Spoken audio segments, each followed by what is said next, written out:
রাজ্যের কোটি কোটি যোগ্য কৃষকদের জন্য আজ বড় সুখবর। পিএম কিষাণ প্রকল্পের ৩,০০০ টাকা দেওয়া নিয়ে বড় সুখবর ঘোষণা করল কেন্দ্র কৃষি দপ্তর। পিএম কিষাণ প্রকল্পের মাধ্যমে প্রতি বছর ৬,০০০ টাকা করে দেওয়া হয় রাজ্যের কৃষকদের ব্যাংক অ্যাকাউন্টে।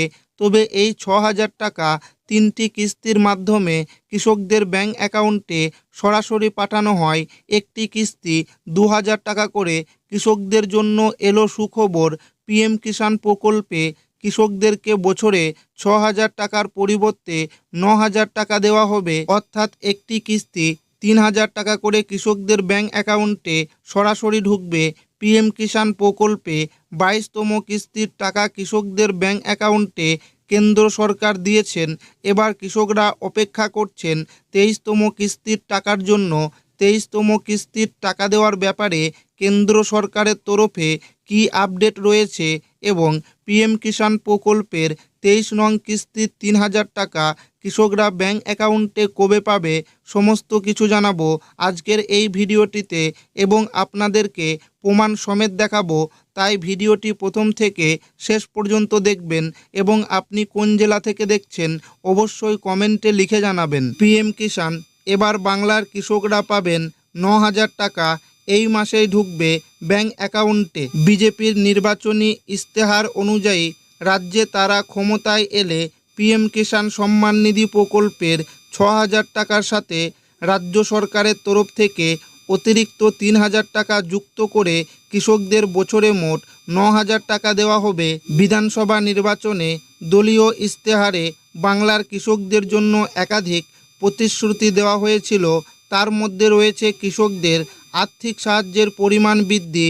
এছাড়াও আলু, ধান ও আম চাষ বিশেষভাবে উল্লেখ করা হয়েছে বিজেপির ইস্তেহারে। ইস্তেহারে বলা হয়েছিল প্রধানমন্ত্রী কিষাণ সম্মান নিধি প্রকল্পের টাকা বাড়ানো হবে। কেন্দ্রে ৬,০০০ টাকার সঙ্গে রাজ্য সরকারের ৩,০০০ টাকা যোগ করে মোট ৯,০০০ টাকা করে দেওয়া হবে। ধান, আলু ও আম চাষে বিশেষ সরকারি সাহায্য এবং কৃষকদের জন্য ফসলের ন্যায্য মূল্য সুনিশ্চিত করা হবে।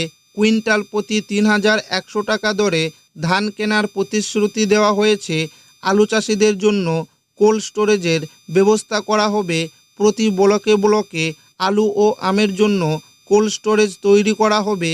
যেখানে আলু বেশি উৎপাদন হয় সেখানে আলুর জন্য, যেখানে আম বেশি হয় সেখানে আমের জন্য। এছাড়াও রাজ্যের প্রতিটি মৎস্যজীবীকে প্রধানমন্ত্রী মৎস্য সম্পদ যোজনার অধীনে অন্তর্ভুক্ত করা হবে। অর্থনীতিকে চাঙ্গা করতে পশ্চিমবঙ্গকে একটি শীর্ষস্থানীয় শিল্প কেন্দ্র এবং দেশের অন্যতম প্রধান মাছ রপ্তানিকারক রাজ্যে উন্নতি করা হবে।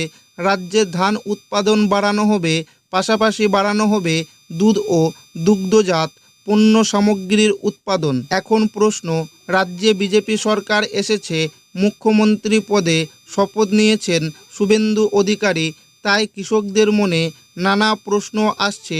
কবে থেকে টাকা দেওয়া হবে সে সম্পর্কে এখনও কিছু জানানো হয়নি। প্রধানমন্ত্রী নরেন্দ্র মোদী গত ১৩ই মার্চ আসামের গুয়াহাটিতে পিএম কিষাণ সম্মান নিধি প্রকল্পের ২৩তম কিস্তি প্রকাশ করেন এবং ৯.৩২ কোটি কৃষকের মধ্যে ১৮,৬৪০ কোটি টাকা বিতরণ করেন।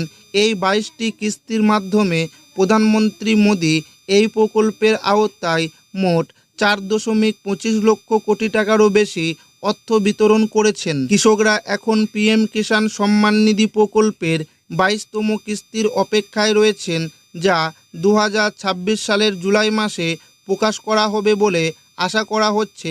এই প্রকল্পের আওতায় যোগ্য কৃষকদের বছরে ৬,০০০ টাকা ৩টি কিস্তিতে সরাসরি সুবিধা স্থানান্তর ডিবিটির মাধ্যমে প্রদান করা হয়।